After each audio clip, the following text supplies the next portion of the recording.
I'm probably not the first to say this, but the Poppy Playtime series, like my drunken stepfather, slaps hard. With 3 chapters down, fans now have to marinate in anticipation for the beautiful cesspit which will be known as Chapter 4 of Poppy Playtime. With big things expect on the horizon, I thought I would spank on my slightly stained wife beater and try to the best of my abilities to rank every animatronic boss from Poppy Playtime. Now, unless you're and have been banned from every corner of the internet, or, like me, are yet to feel the graceful touch of a woman, then I probably don't need to explain what I'll be doing with these animatronics, but put simply, I'll be outlining a relationship between a set of items such that for any 2 items, the first is either ranked higher than, ranked lower than, or ranked equal to the second. With that being said, I think the Mini Huggies minigame from Chapter 2 was kinda mid, so it's going last on this list. Because honestly, once you've been sent to the gulag enough times in Project Playtime, this section becomes a chore. Though, in retrospect, I was probably still shitting in diapers when I first played this level, so it would have been a lot harder.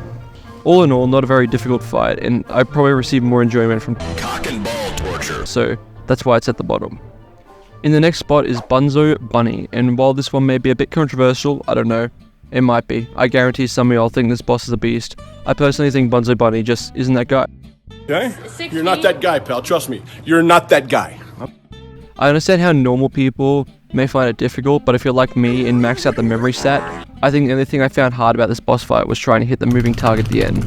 Because boys, let me tell you, I swear to God, I had to run Kovacs before playing this fight, because my aim is as good as the smell of septic water. But anyway, this guy deserves 8th on the list. The next one had me f***ed up for the longest time, partially because I'm running on negative sleep while playing Chapter 3, but also where the memory stat was maxed, my intelligence was at an all-time low. I didn't realize the rocket hand helped stop the mini smiling critter guys from ravaging my body, so I was just balling through the section, bare ass cheek style. Either way, when I went back to replay the section, this one was more enjoyable than both the previous 2, so it can go in 7th place. DogDay is next up, and let me tell you, this dude was not feeling it. We were introduced to him strapped down with his bottom half missing. This was dead set my honest reaction. Then bro went crazy when the mini smiling critters crawled inside of him. I don't know if those were screams of pleasure or of pain, either way man was getting eat the f*** out. But then we get into the meat of him, the chase. It was alright, like for a dude without legs, bro was zooming.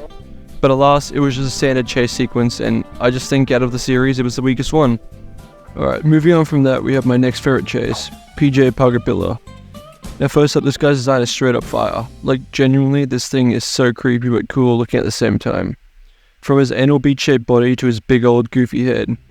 As for his minigame, I enjoyed it to a reasonable extent. The premise of not moving when the lights are on or you will get beamed added suspense, which is a good thing.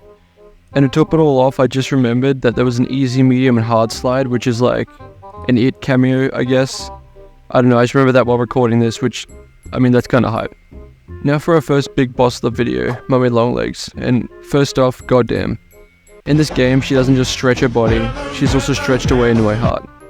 Jokes aside, I think her chase scene was nice, simultaneously being seduced and scared shitless was such a conflicting feeling for me. Anyway, everything about this chase was good, the music to the background noises, to the stupid fucking beam that you had to pull yourself up to in the span of like 3 nanoseconds, or you get slammed by her. Finally, the story lore that she gives when she's getting mulched puts her at 4th place on this list. Now, viewer discretion is advised with this horrifying next one.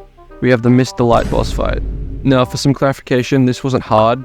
To be fair, none of them were really hard, but this one was extremely fun. I felt like a proper speedrunner when playing this section, finding optimal routes. It was good shit. The reason this one isn't high on the list is because I f***ing love these next 2, and I'll be real, as cool as the Weeping Angel shtick is, it really is not that original.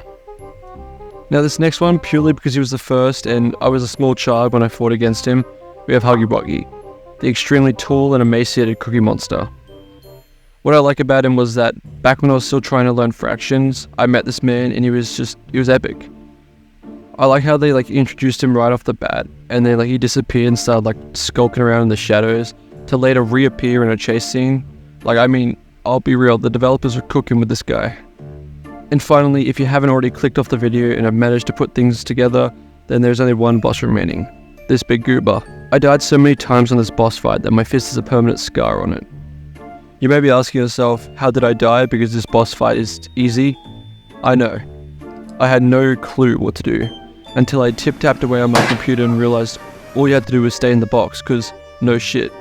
Anyway, this guy's going last because he's gross Sphinx cat and I found him difficult.